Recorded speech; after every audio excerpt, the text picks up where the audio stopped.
Alright, so this video will take you through almost all the steps of building a table from a tree that fell down on the back of my property.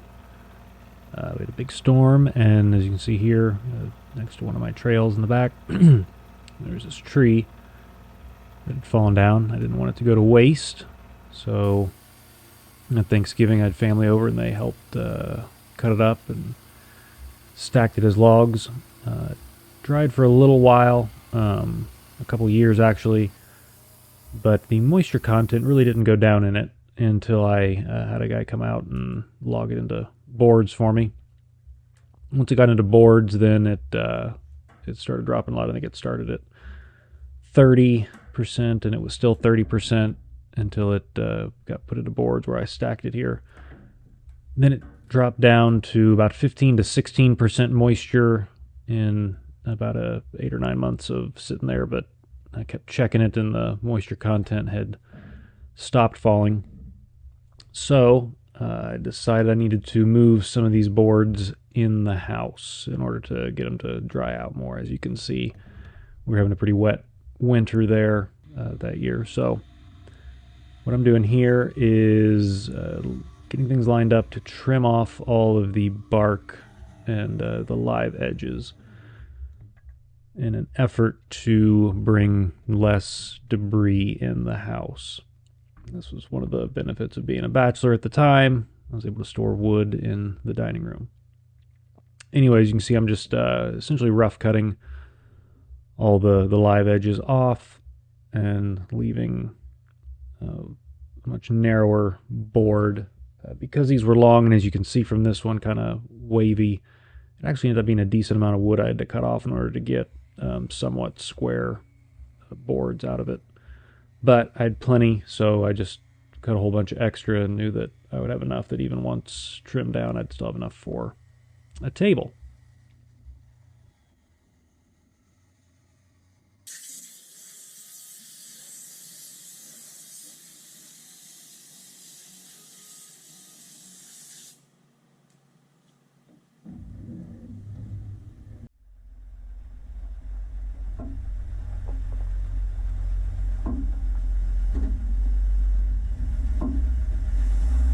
So once I had all the boards rough cut, it was time to get them moved into the house. As you can see, I'm putting some stickers down on the floor. That's essentially to allow some air circulation to move around each of the boards.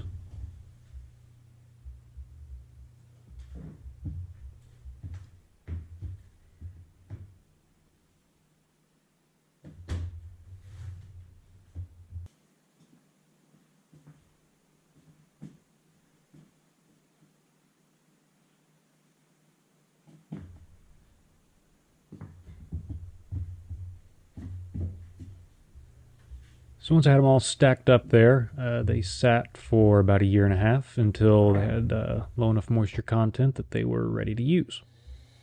So the next step in use was to get them planed down to a common thickness. Best practice would have been to try to get these boards onto some kind of sled and use my planer to get them all perfectly flat. The problem with that, though, is these were really heavy and really large boards, and at the time I didn't have a way of making a sled for that. So the goal was to just run them through the planer as they were, all with light warps or twists, and essentially just get all of them down to a common thickness. Then during the glue up process, if we do it carefully and get some of the boards twists to counter each other, we'd be able to get a flat slab out of them, essentially. So planing was great. As you can see in this image, some of that figure in the bottom part of the image is really, really nice. These are just regular red oak boards, usually not a very sought after wood, not very beautiful normally, but this tree had a lot of good character in it. So once you had them in the shop, now I needed to get those rough cut edges into a form that they'll actually mate up to one another. Normally this would be done on a jointer, but again, due to the size of the boards, that really wasn't feasible to run them across a jointer. So I'm using a track saw to get that nice clean edge. What I end up doing is running the track saw down every side of it and just cutting off a thin strip, and then all the boards that had nice flat edges would meet up to each other. Here I'm installing or cutting the holes to install some biscuits. These are tiny little slivers of wood that slip into these pockets and then into the associated pocket in the board next to it. They don't add a lot of strength to the glue up. Usually when I glue this slab up, you'll see it's just side to side. And there's enough strength in the glue on the ends of these boards to hold it. What the biscuits do is help with alignment. And like I said a minute ago, we knew some of these boards were slightly warped or twisted. So these biscuits, as we pull the boards together, will help get each board lined up with the one next to it. And if they're all a common thickness, like we had them in the planer, then we should end up with a slab that we won't have to do too much work on to get it nice and flat. Here I'm just cleaning off tiny little trimmings, anything that may, get in between the two boards as we pull them together and make a visible seam. Because we want to try to get these boards to fit together as flush as possible. So as you can see here, we're doing a glue up. We actually missed videoing a few of them. The three boards to the right of me standing there are glued together, and the two boards on the left side are glued together. So this is really actually just the final seam that we're gluing up here. You may be able to see there at the bottom we have pipe clamps. That's the silver pipe with the blue on each end. Those are laid there to squeeze the boards together. The 2x4s running across the top of the board are clamping cauls. Those end up getting screwed down to some 2x6s underneath that I'd run through my track saw to get perfectly flat and straight. The idea behind these is you clamp the board on the top and bottom, or the whole slab on the top and bottom in several spots, and that will help to flatten it so you get a nice flat straight glue up. So here we're putting more clamps on. So we've got the glue on it. We've already gotten all the biscuits lined up, and so now it's just the last bit of pulling those two pieces of the slab together. We do it kind of lightly at first. There you go, you see it coming together. So we go through all the clamps kind of lightly so that it is together but not to its final tightness. Then we come back through and put all the cauls on. Because if we were to clamp it down really, really tight and then you put the caul on to try to align it, it may not be able to overcome that squeezing force, that friction that you have. So we're screwing the cauls on. You see Tiffany there putting some wax paper between the caul and the wooden seam, because some of that glue is going to squeeze out, and the last thing you want to do is glue your cauls to the piece. So what I did there is I'm feeling to see which side of the slab seems high, and whichever side seems high, I put a shim under it before I tighten this caul down to try to push that side down. And as I tighten the caul, I can feel until it gets nice and flat and doesn't have much of a seam there that you can feel. We will sand it and everything later to take out, small variations, but the less the better. Once we went through and did all that, now we're back going through a series of tightening up all the clamps. You may notice that clamp we're working on is on the bottom, and the clamp right next to it's on the top. That's another kind of idea of that is to keep the slab flat. If you were to put all your clamps on one side, either top or bottom, it'll make the slab bow. Once we finish that, it's on to cutting the table to final shape. So here I'm using the track saw again to cut the end of the table. You may or may not notice when I finish this cut that the blade doesn't cut all the way through. So we're looking for really precise cuts, and this is really thick wood. If you try to take the whole cut at once, the blade will have a tendency to bow or weave on you a little bit. So we do this in 2 or 3 different cuts, just taking a little more each time to get the cleanest cut possible. Then once we had the ends done, measured out to get a good square, and now doing the same thing on the sides to cut the table to final width. Because as we did our glue up, we made the table slightly bigger than we needed it to be. One thing you may notice when that piece came off, it had a pretty significant bow to it, and that's not uncommon when you make long cuts like this in boards. There's a lot of internal stresses in them, and pieces will want to bow one way or the other, and you just hope the piece you have left that you're going to use still is straight when you're done cutting big chunks of it off. This, we weren't too worried about those since the pieces are all glued up into one big slab. So now I'm coming through and putting the edge profile on it. I wanted the edge to have a nice thick appearance, but not just look like one big chunk. So what I'm doing here is a 22.5 degree bevel on the underside of the table that runs about halfway up. It's way too much material to take off with a router, which is why I'm using the track saw to do it. So I end up doing that around all four sides to just cut the underside of the table back a little bit so you still see it. It still looks like a slab, but it doesn't just look like a generic chunk of wood. It has a little bit of profile to it.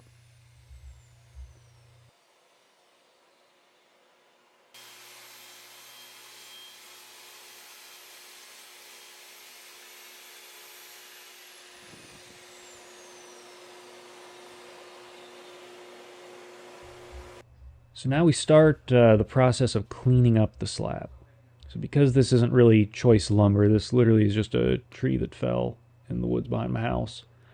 It's got a lot of, I guess you'd say, character to it. So there's lots of knots, lots of debris. There's even some spots that had a little bit of rot, some bug damage. So what we've got to do is go through and clean all that stuff up. Get anything loose out. Because what we're going to do is fill all these voids with epoxy. And so the epoxy needs a good solid substrate to attach to. So this was a relatively time-consuming process to go through and get all these spots cleaned up, because trust me, there were a lot of them. But something you have to do, otherwise the final results are not going to be good.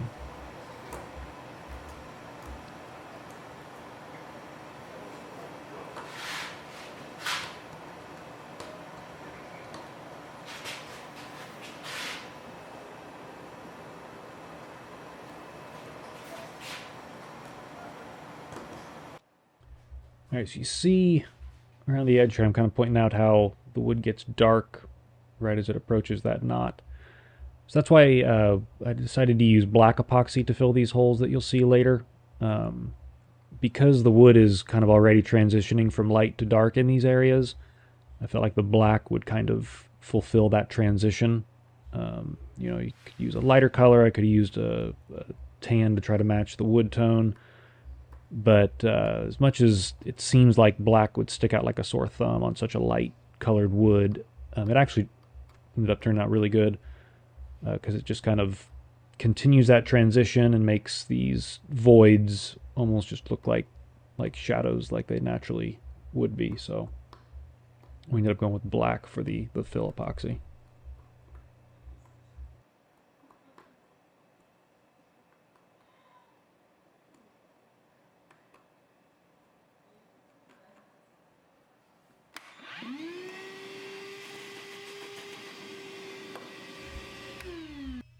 So one of the things that you have to worry about with slabs is them warping over time. So to combat that, what we used to do was put breadboards on the end of tables, but with slabs that doesn't really work very well. So what I'm doing is embedding steel channel in the table on the underside. So what I'm doing here is essentially creating an inlay, removing a whole bunch of material so that steel channel will fit on the underside of the table and will be flush. Other than reaching under and feeling it, you'd never know it was there. But it will keep the table from wanting to cup, over time. So there you can see the whole inlay cut out there, and that's where these channels are going to go and be attached with some bolts.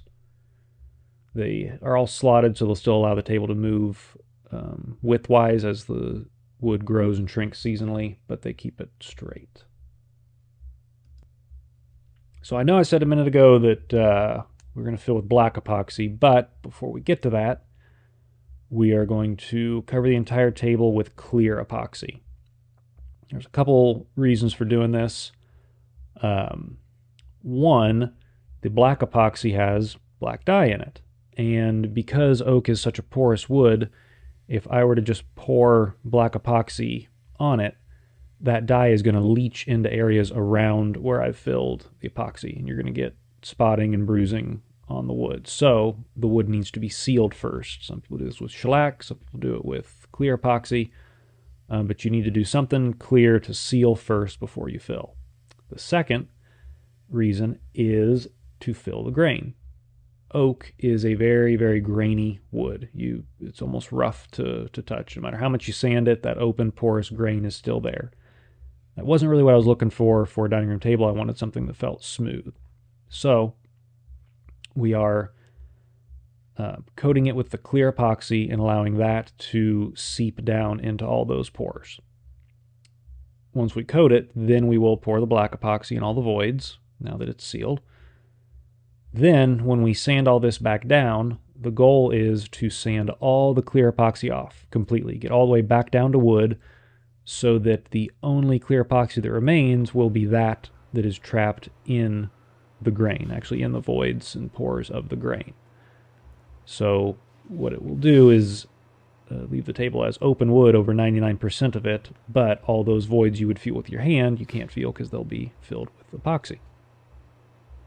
So once we had that done, which was a couple-day process and then a week or two of cure time for that epoxy, we went on to the black epoxy, which is actually a different epoxy. It's a deep pour epoxy, because as epoxies cure, they build up heat, and so you want something that cures really, really slow if you're going to pour it thick, so that it doesn't build up too much heat, because it'll end up going different colors, or kind of goes opaque, and it doesn't do well. So before we filled this, we went through and made a little dam around the perimeter of each of the places we were going to fill with hot glue. It ended up being hard to remove and was not fun, but it really is necessary because this epoxy stays liquid for about 2 or 3 days. So you'll fill something like this up, and over a day or so, it will keep seeping down into cracks in the wood. So in order to not have low spots in the epoxy, you have to fill it up above the table surface so that you have some extra epoxy sitting there on top, so as it leaches down into the cracks, you don't end up with a low spot, which we still ended up with, and I had to go back and refill a few, but this definitely helped keep that from happening.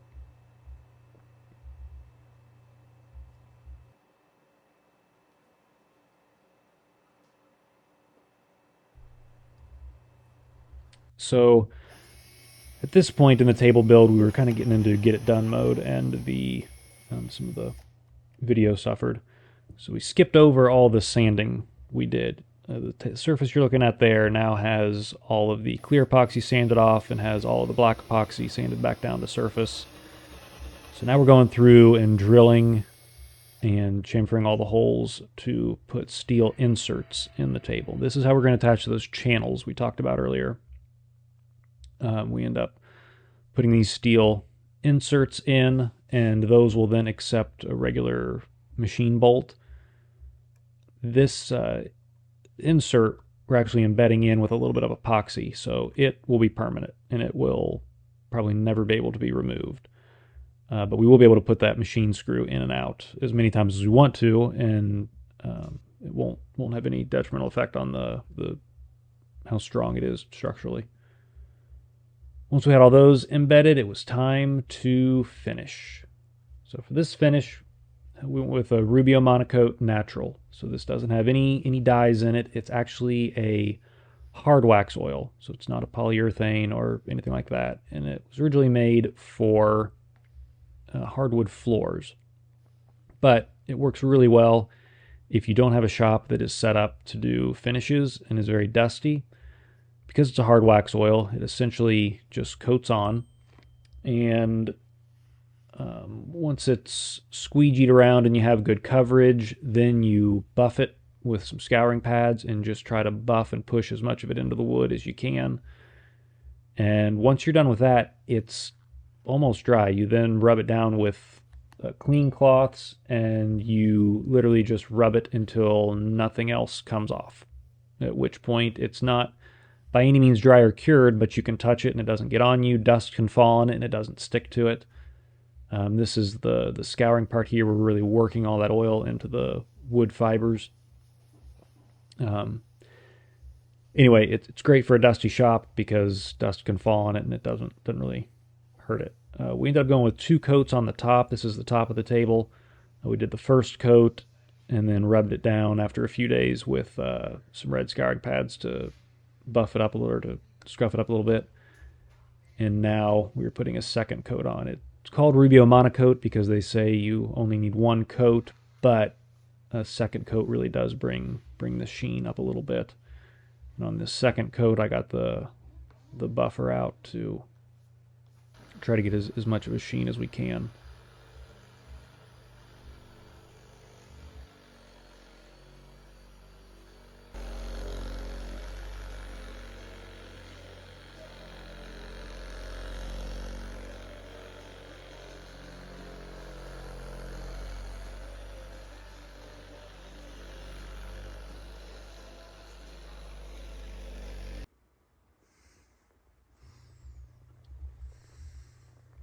And now we have the finished product. It only took about 6 years from when the table, or when the tree fell, till it was finally put into table form. But here's the final product. You can see the epoxy and some of the cracks and voids there. Ended up, I feel like, looking really, really nice. I'm definitely glad we went with black, and the table was done.